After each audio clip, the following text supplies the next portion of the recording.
What would normally happen is we would get a script perhaps before anything. We would do a breakdown of the script. We would take out the things which we think would be relevant to physical special effects, including taking out some of the things which we might have some input to but may not be physical special effects. So I knew instantly from the outset that Macbeth and a Shakespearean play, it's going to be very moody, very grim, that there was going to be a hell of a lot of smoke. And so we'd sit down and we'd discuss what we needed to do, how we needed to achieve it. And we met up with the director, Justin, had a chat, as you do. He's got to be convinced he likes you for a start. And then you discuss the broad parameters of the project, having read the script. What kind of equipment we need and kind of crew numbers. Then we go to production meetings and sit down with the director and the production team, discuss with them what kind of parameters we had in terms of location, filming, difficulties, things like that.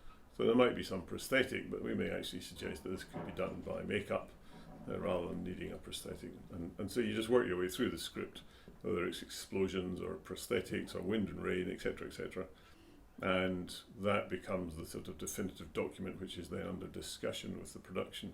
If Justin had a very clear, which is great, view of what he wanted to see as the overall feel of the film. He wanted it to look miserable and cold and wet and, very misty. Kind of shooting on location primarily throughout, really bringing a kind of gritty realism to the script and the story in that sense and what he wanted.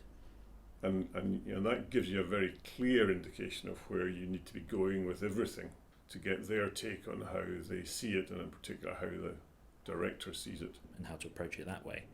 That really helped us to make sure that what we were doing as well had a sense of realism. So it wasn't your kind of stereotypical Hollywood movie where it was, big explosions and things like that, huge sparkly fires and things. So it was a lot more grounded, a lot more realistic. He was great with us as well. He really approached the effects and understood that there were certain difficulties that we had in terms of filming on location throughout. And further down the line, that makes life much more smooth. You know where you're going. You've sorted out all the problems. They wanted heavy mist and fog throughout the film, really to kind of give a claustrophobic atmosphere to the whole production and really kind of give the whole location filming a bit of gravitas and realism. Wind, fire, rain, smoke, also prosthetics and props. There were a lot of arrows used for the battle scene, which obviously they couldn't use real arrows, so we made a lot of foam ones to replace them and rigs set up to fire them as well. A lot of which were just sort of background elements in battles and weren't heavily featured, they're just sort of there.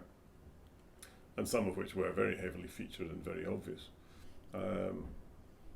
So those are the main things, and he did say again up front, it wants to feel like Scotland.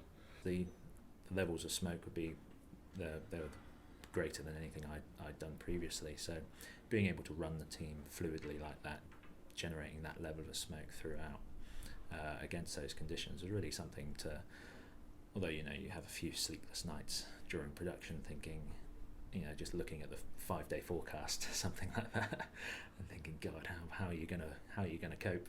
But actually getting through it at the end of it, and knowing that you've kind of not only gone through that kind of experience with your own effects crew, but also with everyone else.